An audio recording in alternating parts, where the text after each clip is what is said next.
This afternoon, we're pleased to connect via conference call Acting Deputy Spokesman of the U.S. Department of State, Mark Toner. Today, Mr. Toner will begin the call by giving brief opening remarks, and then we will take questions from our participants.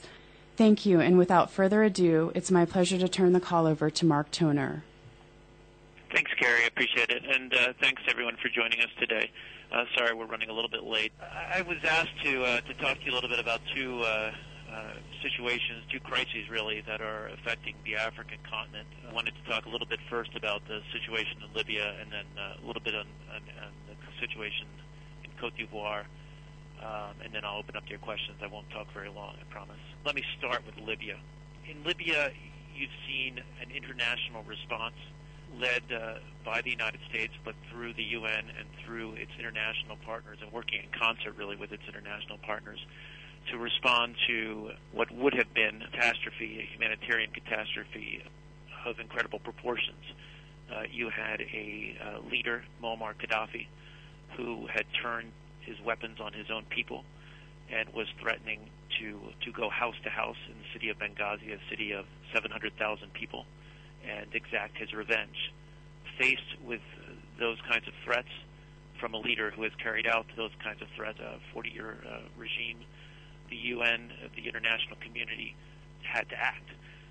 We wanted to act quickly in order to prevent a humanitarian catastrophe. We also, at the request of the Arab League.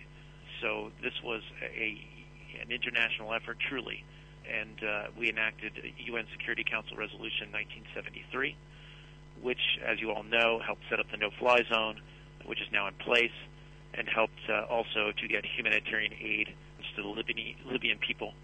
It's important to separate what UN Security Council Resolution 1973 does from our overall approach to Libya, or a long-term approach, if you will.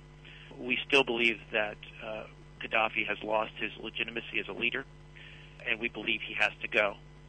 Now, there's been a lot of peace plans floating around in the media, and we've certainly seen all of those.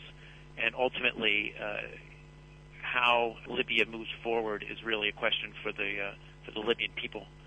So, but essentially, what we believe is our bottom line, if you will, is that Gaddafi must go, so that a democratic transition can take place that addresses the aspirations of the Libyan people. I think I'll stop there on Libya. I did want to briefly talk about the situation in Cote d'Ivoire.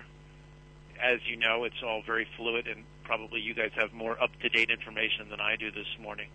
This has been a crisis in the making for the past 4 months.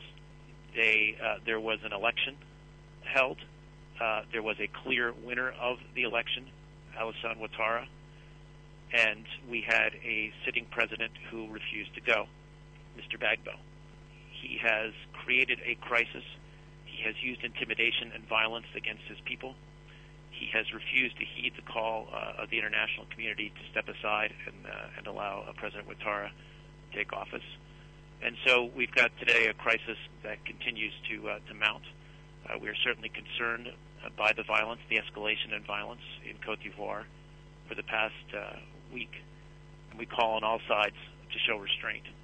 But let's be clear that the impetus for the situation in which we find ourselves today is Laurent Gbagbo and his refusal to step aside and allow the Ivorian people to have their elected leader take office. I think I'll just stop there and open it up to your questions.